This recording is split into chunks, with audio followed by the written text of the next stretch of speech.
เชิญมาหน่อยได้ไหมเรียกมาเลยเปิดไอ้เปิดไอ้เปิดภาษาที่พูดเป็นภาษาอะไรตายเรื่องกะเหรี่ยงอ๋อกะเหรี่ยงที่นี่มีเหรออ๋อไอ้เปิดเหรอเชิญมาเชิญหน่อยครับขอเวลา2-3 นาทีเชิญมาเลยครับขอเวลา2-3 นาทีอะไรให้เล่นเชียงใหม่มาจากเชียงใหม่ครับแล้วเสร็จแล้วก็เชิญเลยครับเชิญเลยอยากจะคุยรู้จักกันแล้วก็เดี๋ยวเรามีอะไรแลกเปลี่ยนกันสนุกก็ได้นะเพราะว่าตอนนี้ผมเห็นคุณมีมือถือหมด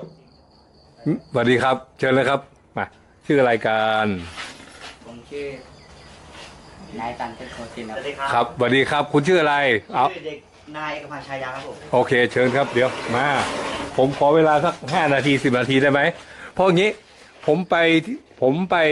มมีการร่วมการเรียนการสอนอยู่ที่วิไลเกษตรกรรมเชียงใหม่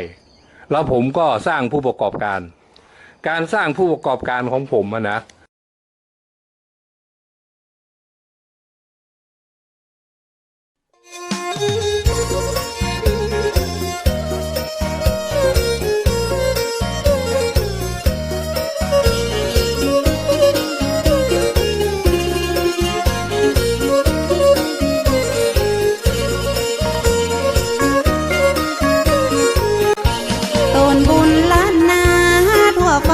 สรรเสริ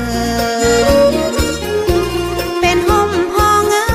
นพอทองแผ่กว้างผู้บาสีวิจัยเป็นพระผู้สร้างเป็นที่ข่าวขานเล่าสืบกันมาท่านเป็นตนบุญ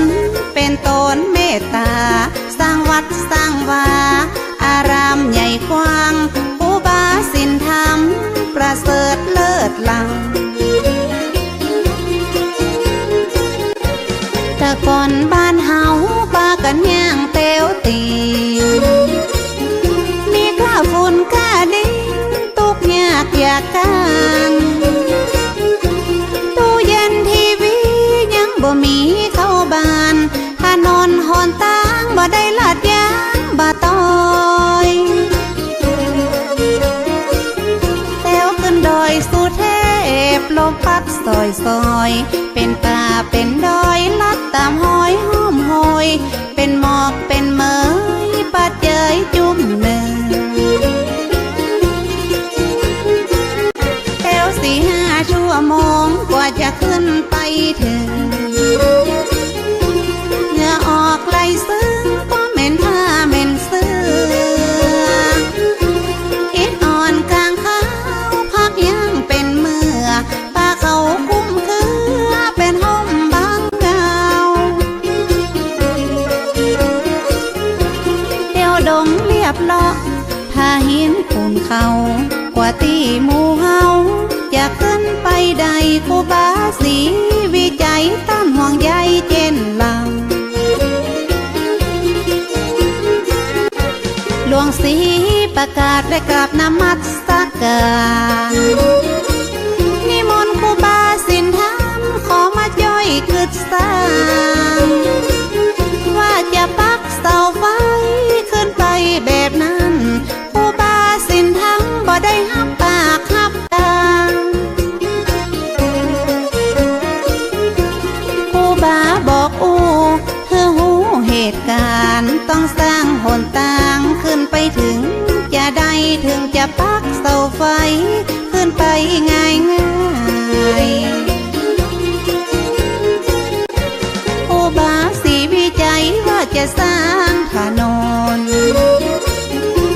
อย่าหารถยนต์แต้วขึ้นบนหือได้หลวงศรีประกาศยกมือสาขึ้นไว้ว่าเฮาบ่มีเครื่องไว้เครื่องใจทุนแรงอย่าเอาหยังมาคูดปืดหินดินแข็งบ่มีเงินแสนเฮาตึงแป้งบ่ได้ครูบาเจ้าศรีวิจัยท่านตึงบ่ไหวบ่วัน บุตรวดาตึงจะมาจ่อยแปลงห้อมใจห้อมแห้งจ่อยกันคึดกันสร้าง